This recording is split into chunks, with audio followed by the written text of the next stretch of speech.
Bien, ahora continuando con las clases, vamos a pasar a lo que en sí ya son los medicamentos antituberculosos. Vamos a ver lo que son el tratamiento actual para tratar la enfermedad de la tuberculosis. Bueno, en sí, ¿cuáles son los medicamentos para la tuberculosis? Tenemos que hay 5 grupos. El grupo uno o de primera línea, que son los medicamentos destinados para la TBC sensible, como son la isoniazida, el etambutol, la piracinamida, la rifampicina y un inyectable, que en este caso sería la streptomicina, pero en realidad poco se utiliza actualmente. Recordemos que es un medicamento antiguo, fue el primer medicamento que apareció, así que solo se utilizaba en lo que era el esquema 2, pero ahora se utiliza en el esquema 1, mayormente en niños. No se utiliza en adultos actualmente. Tenemos los agentes inyectables en la segunda línea, como son la canamicina, que como todos sabemos es un aminoglucósido, la amicacina y la capreomicina. En el grupo 3 tenemos a las fluoroquinolonas, como son el levofloxacino y el moxifloxacino. En nuestro país y en otros países utilizamos el levofloxacino. En otros medicamentos son los que se utilizan en la estrategia sanitaria en el Perú, por ejemplo, ¿no? Aquí en el Perú tenemos una estrategia sanitaria que es de la lucha contra la TB-VIH. Entonces, en esta estrategia es donde vamos a utilizar nosotros el levofloxacino más que todo. En el grupo 4 tenemos los agentes de segunda línea, que son los bacteriostáticos, como la etionamida, la cicloserina y el PAS. Y en el grupo 5 son agentes que no tienen evidencia de curar la TB. Sin embargo, con las pruebas de sensibilidad que se hacen actualmente, se ve que los bacilos hacen resistencia a todos estos. Entonces, simplemente si tenemos resistencia al grupo 1, al grupo 2, al grupo 3 y al grupo 4, lo único que nos queda es utilizar los medicamentos del grupo 5. Estos medicamentos en realidad se sabe tienen muy poca acción sobre el bacilo, pero de una u otra manera pueden ayudar. Por ejemplo, tenemos el imipenem, que se utiliza para infecciones severas de otros gérmenes, la amoxicilina con ácido clavulánico, la claritromicina, el linezolid, que se utiliza para gérmenes resistentes, o como la isoniazida que tenemos en pacientes que son resistentes a la isoniazida, se les da dosis muy altas, por ejemplo, ¿no? Se les da 10 pastillas diarias de isoniazida, o en ocasiones se les trata de disminuir esa resistencia dándoles alta concentración del medicamento al que son resistentes. Entonces, si nos damos cuenta de todos estos medicamentos, los únicos que se hicieron pensando ser usados para la TBC fueron los de primera línea. Los demás medicamentos solo se han visto recién en el camino que podrían ser útiles, pero en realidad se hicieron o se formaron para otra indicación, no necesariamente para la tuberculosis, porque podemos ver que los aminoglucósidos o las fluoroquinolonas o los bacteriostáticos orales y los que tienen otra evidencia, una evidencia limitada, son también utilizados en otro tipo de enfermedades infecciosas, no solo para la tuberculosis. En cambio, los del grupo 1, los 4 primeros sí son utilizados específicamente en la tuberculosis y hoy en día se utilizan en eso. Entonces hay que debemos de tener en cuenta siempre esto. Bien, entonces como les decía, cada medicamento tiene un mecanismo de acción muy diferente. Tenemos el germen, la bacteria, tiene diferentes partes, por lo tanto, como podemos ver aquí, la isoniazida actúa primero a nivel de la pared celular. El etambutol también actúa a nivel de la pared celular, van a destruir la pared. La piracinamida, en cambio, va a actuar en la membrana y la rifampicina va a actuar en la formación del ARN. Entonces, haciendo un pequeño énfasis en esto, vamos a ver que cada medicamento tiene diferentes formas de acción y va a tener un lugar diferente en donde actúa. Uno actúa en la pared, otro actúa en la membrana, otro actúa en la formación del ARN o en la síntesis del ARN. ¿Ve? Como vemos aquí, la rifampicina, que como les comenté, inhibe la síntesis del ARN bacteriano, por lo tanto va a evitar que ésta cree sus proteínas y pueda reproducirse. Entonces, si no tiene sus proteínas y no se puede reproducir, simplemente la bacteria va a morir.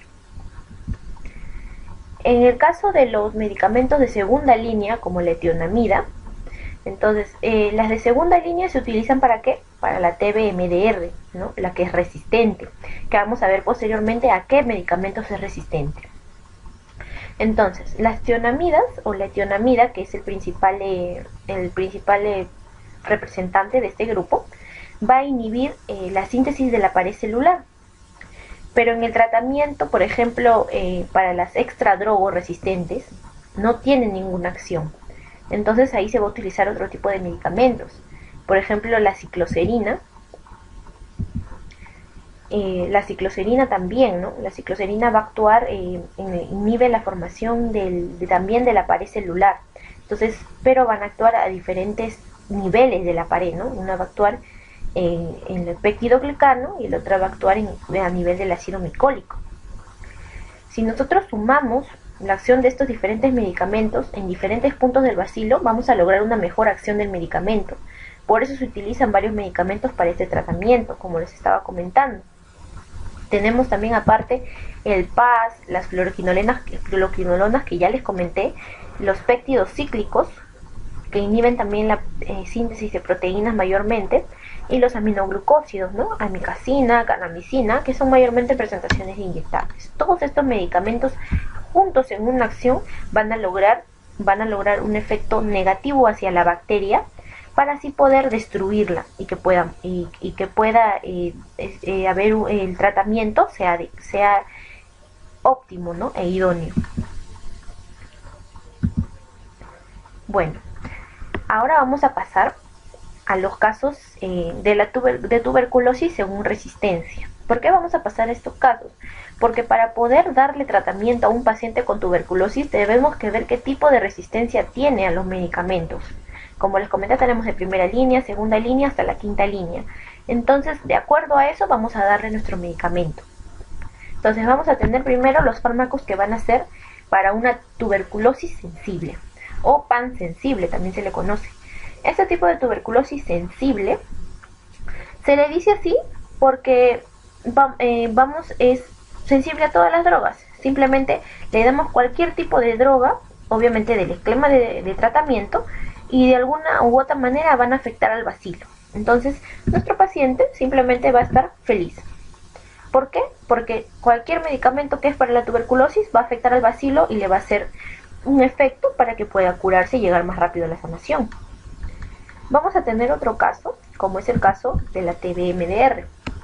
En el caso de la TB multidrogo resistente, vamos a tener que en estos casos va a ser simplemente resistente a la isoniazida y a la rifampicina. Entonces, la tuberculosis MDR va a ser, al ser resistente a estos dos fármacos, tiene un esquema de tratamiento diferente. Por lo tanto, se va a utilizar medicamentos muy diferentes y va a ser un tratamiento mucho más prolongado que el que simplemente tenga un paciente con TB sensible. También vamos a tener a la tuberculosis extradrogoresistente. Es un bacilo resistente a la isoniazida, a la rifampicina, así también como la MDR. Pero ojo, vamos a tener que también es resistente a una quinolona y a un inyectable. Por eso es que se le dice extradrogoresistente. En el caso de la TB-MDR, para diferenciar ambas, solo es resistente a la isoniazida y la rifampicina. Entonces, si no están las dos presentes, o sea, si tiene resistencia a la isoniazida de repente, pero no a la rifampicina, no es una TB-MDR. Y si en otro caso tiene resistencia a la rifampicina y no a la isoniazida, tampoco se le considera MDR. Entonces tiene que ser resistente a los dos medicamentos.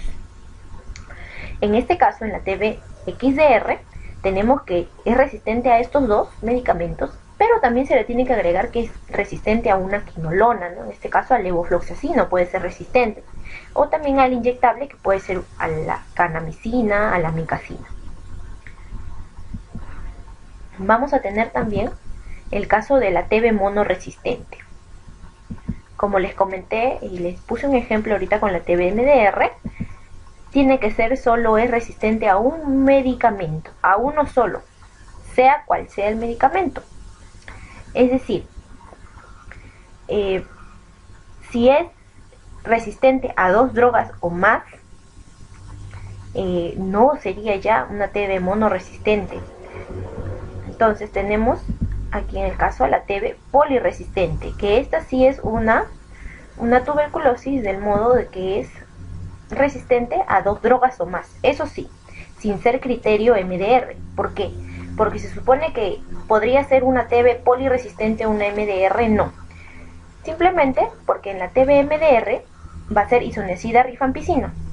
En cambio, en la TB poliresistente no puede ser resistente a la isoniazida o a la rifampicina. Cualquier otro puede ser de repente resistente al levofloxacino, puede ser resistente a la amicacina, por ejemplo, ¿no?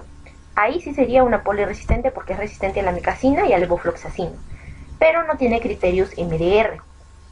O tal vez puede ser resistente a la rifampicina, pero también al etambutol.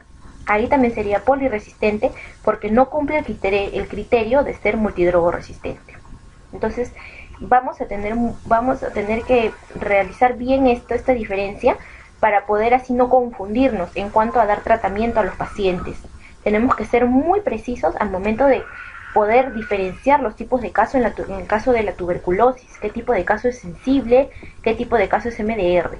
Creo que en el caso de la sensible es mucho más fácil porque tenemos un esquema más predeterminado y ya sabemos bien lo que tenemos que darle al paciente. En el caso de la TB MDR, XDR, ya es un poco más complejo porque a pesar de que el tratamiento es más largo, también se tiene que dar un esquema diferente y también acompañado de las pruebas de sensibilidad, que son muy importantes en este caso. Es importante que un paciente siempre tenga una prueba de sensibilidad, sea una prueba de sensibilidad rápida. ¿Para qué? Porque simplemente se tiene que llegar a un tratamiento y lo ideal a un tratamiento individualizado para cada paciente, un tratamiento que sea específicamente para un paciente, que puede ser diferente de otro paciente.